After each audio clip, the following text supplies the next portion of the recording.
갱신권 만료된 집을 구입하셨군요. 그리고 세입자분과 조금의 문제가 있는 것 같습니다. 집주인으로서 이 상황을 어떻게 처리해야 하는지 혼란스러울 수 있습니다만 걱정하지 마세요. 여기 여러분을 도와드릴 제안들이 있습니다. 1. 대화의 길을 열어두기 세입자와 계속 소통하면서 양측이 만족할 만한 해결책을 찾으세요.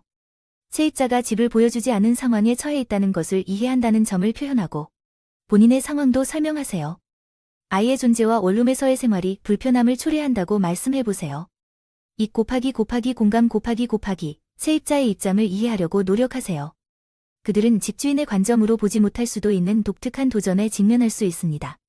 서로의 상황을 더 잘 이해하기 위해 그들의 이야기를 들어보세요. 3.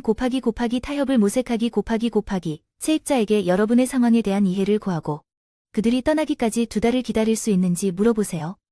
만약 그렇다면 그 기간 동안 집을 보여줄 기회를 줄 수 있는지 제안해보세요.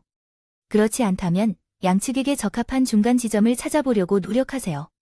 4. 법적 조언 구하기 세입자가 변호사라고 언급하셨으니 이 상황에서 여러분의 권리와 책임에 대해 잘 알고 있을 가능성이 높습니다.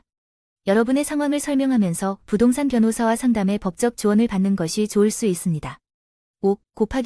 서류 준비하기 모든 의사소통을 문서화하세요.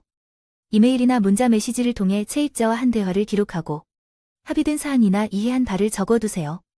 이 서류들은 추후 분쟁이 발생할 경우 증거로 유용할 수 있습니다. 6. 임시 해결책 고려하기 세입자가 집을 보여줄 수 없다면 다른 옵션들을 찾아보세요. 예를 들어 세입자에게 이사 비용을 제공하거나 새 집으로 이사하는 데 도움을 줄 수 있는 현지 부동산 중개인을 찾는 것을 제안해보세요. 2단계는 세입자의 협조와 양측에게 적합한 해결책을 찾는 데 달려 있습니다. 7. 인내심 유지하기 이런 상황에서 인내심이 중요합니다. 세입자와 의사소통을 계속하고 긍정적인 태도를 유지하세요. 문제를 해결하기 위해 함께 협력할 의지가 있음을 보여주세요. 8. 최악의 상황 대비하기 모든 노력이 실패한다면 세입자가 집을 보여줄 수 없는 경우 법원 명령을 통해 집 열쇠를 인도받거나 임대계약을 해지하는 것을 고려해 볼 수 있습니다. 하지만 2단계는 최후 수단으로만 사용해야 한다는 점을 기억하세요. 이런 상황에서 인내심을 가지고 유연하게 대처하는 것이 중요합니다. 세입자와 좋은 관계를 유지함으로써 앞으로 닥칠 어떤 상황에도 협력적으로 해결할 수 있을 것입니다.